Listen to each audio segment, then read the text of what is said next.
مجھے تمہارے بارے میں بڑے دن کے عذاب کا بہت ہی ڈر ہے۔ تو جو ان کی قوم میں سردار تھے وہ کہنے لگے کہ ہم تمہیں کھلی گمراہی میں مبتلا دیکھتے ہیں۔ فرمایا، اے قوم، مجھ میں کسی طرح کی گمراہی نہیں ہے، بلکہ میں پروردگار عالم کا پیغمبر ہوں۔ تمہیں اپنے پروردگار کے پیغام پہنچاتا ہوں اور تمہاری خیر خواہی کرتا ہوں، اور مجھ کو اللہ کی طرف سے ایسی باتیں معلوم ہیں جن سے تم بے خبر ہو۔ کیا تم کو اس بات سے تعجب ہوا ہے کہ تم میں سے ایک شخص کے ذریعے تمہارے پروردگار کی طرف سے تمہارے پاس نصیحت آئی تاکہ وہ تم کو ڈرائے اور تاکہ تم پرہیزگار بنو اور تاکہ تم پر رحم کیا جائے؟ مگر ان لوگوں نے ان کی تکذیب کی تو ہم نے نوح کو اور جو ان کے ساتھ کشتی میں سوار تھے ان کو تو بچا لیا، اور جن لوگوں نے ہماری آیتوں کو جھٹلایا تھا انہیں غرق کر دیا۔ کچھ شک نہیں کہ وہ عقل کے اندھے لوگ تھے۔ اور اسی طرح قوم عاد کی طرف ان کے بھائی ہود کو بھیجا۔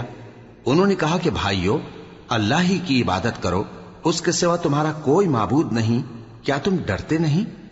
تو ان کی قوم کے سردار جو کافر تھے کہنے لگے کہ تم ہمیں احمق نظر آتے ہو اور ہم تمہیں جھوٹا خیال کرتے ہیں۔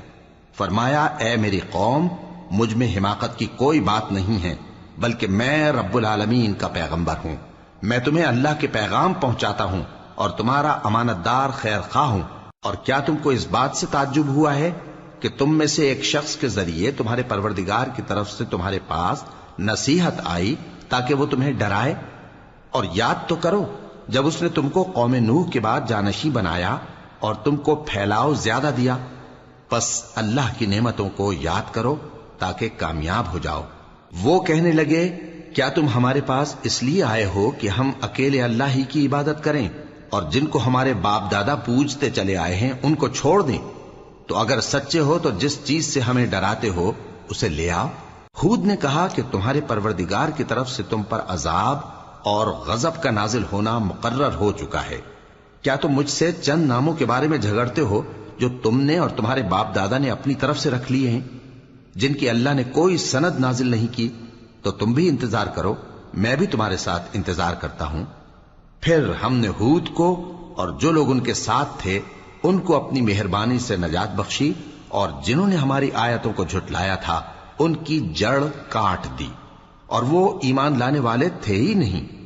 اور قوم سمود کی طرف ان کے بھائی صالح کو بھیجا، تو صالح نے کہا کہ اے قوم، اللہ ہی کی عبادت کرو، اس کے سوا تمہارا کوئی معبود نہیں۔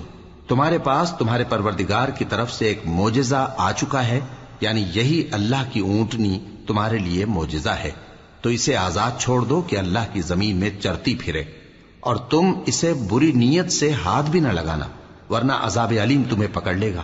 اور یاد تو کرو جب اس نے تم کو قوم عاد کے بعد سردار بنایا اور زمین پر آباد کیا کہ نرم زمین میں محل تعمیر کرتے ہو اور پہاڑوں کو تراش تراش کر گھر بناتے ہو۔ پس اللہ کی نعمتوں کو یاد کرو اور زمین میں فساد نہ کرتے پھرو۔ تو ان کی قوم میں سردار لوگ جو تکبر کرتے تھے غریب لوگوں سے جو ان میں سے ایمان لے آئے تھے کہنے لگے، بھلا تم یقین کرتے ہو کہ صالح اپنے پروردگار کی طرف سے بھیجے گئے ہیں؟ انہوں نے کہا، ہاں، جو چیز وہ دے کر بھیجے گئے ہیں ہم اس پر بلا شبہ ایمان رکھتے ہیں۔ تو سرداران مغرور کہنے لگے کہ جس چیز پر تم ایمان لائے ہو ہم تو اس کو نہیں مانتے۔ آخر انہوں نے اس اونٹنی کو مار ڈالا اور اپنے پروردگار کے حکم سے سرکشی کی، اور کہنے لگے کہ صالح، جس چیز سے تم ہمیں ڈراتے تھے اگر تم اللہ کے پیغمبر ہو تو اسے ہم پر لے آؤ۔ پس ان کو زلزلے نے آ پکڑا، سو وہ اپنے گھروں میں اوندھے پڑے رہ گئے۔ پھر صالح ان سے نا امید ہو کر پھرے اور کہا کہ میری قوم، میں نے تم کو اللہ کا پیغام پہنچا دیا اور تمہاری خیر خواہی کی، مگر تم ایسے ہو کہ خیر خواہوں کو دوست ہی نہیں رکھتے۔